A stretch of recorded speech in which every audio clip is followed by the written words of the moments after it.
Levica je naredila skupni videospot, na katerem poziva ljudi na volitve. Danes jo je podprl ta trojček tudi ljubljanski župan. Pa me zanima zdaj, kakšen je vaš komentar na to? Dobro, tako imenovana Levica je danes dejansko skupaj z gospodom Jankovićem, županom Ljubljane, napravila neko koalicijo za te volitve. Jaz si to razlagam, dobro, to ni nobeno presenečenje, glede na to, da gospod Janković eksplicitno ni podprl SDS, ampak je eksplicitno podprl te tri stranke.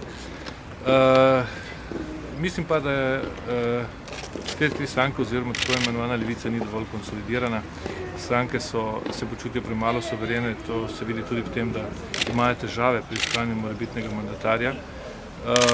Samo po sebi koalicija ni nič slabega, ampak kolikor pa nastopi ta druščina z izključujočim odnosom do drugih strank, zlasti do najmočnejše stranke v državi, to pa nekoliko spominja na stare, že preživele čase, ko so razredno bojna izhodišča prevladovala v komunikacijah med političnimi akterji.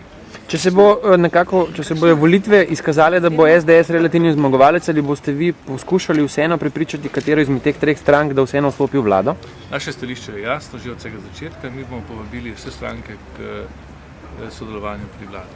Sicer pa je danes tudi Karel Erjavec postregel zanimivo izjavo, da on Boruta Pahorja ne podpira za mandatarja, ker naj bi bil premalo izkušen, bi pa podprl Mitjo Gasparija ali Zorana Jankovića. Zdaj, glede na te izjave, kako resno pa vi računate na Desus kot morebitni koalicijski partner? No, mi na Desus računamo, čeprav imajo seveda svobodno voljo, oni se bodo odločili sami glede na svoje računice po volitvah.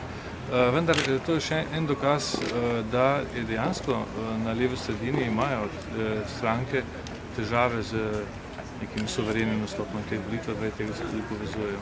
In iščejo morebiti četrto varianto za mandatarja. Glinka? Katero četrto? Ja, slišali smo imeni gospoda Jankovića, gospoda Gasparija in podobno. Kar je bilo dokaj nenavadno, še zlasti, ker nekateri od teh ne nastopajo na volitvah. Gospod Zver, skozi govorite, da bi povabili vse stranke v vlado, ne? Zakaj bi potem imeli sploh opozicijo, če bodo vse v vladi? Zagotovo ne bodo vse stranke v vladi, ampak nobene ne izključujemo. Jaz mislim, da je to izraz stiske na levo sredini. Očitno, kot sem že povedal, se pred volitvami ne počutijo dovolj suverene in dovolj močne, da bi lahko nastopile na suvereno gotovo na teh volitvah. Mislite, da lahko obrnete rezultate? Ne. V tem smislu je to prepozno.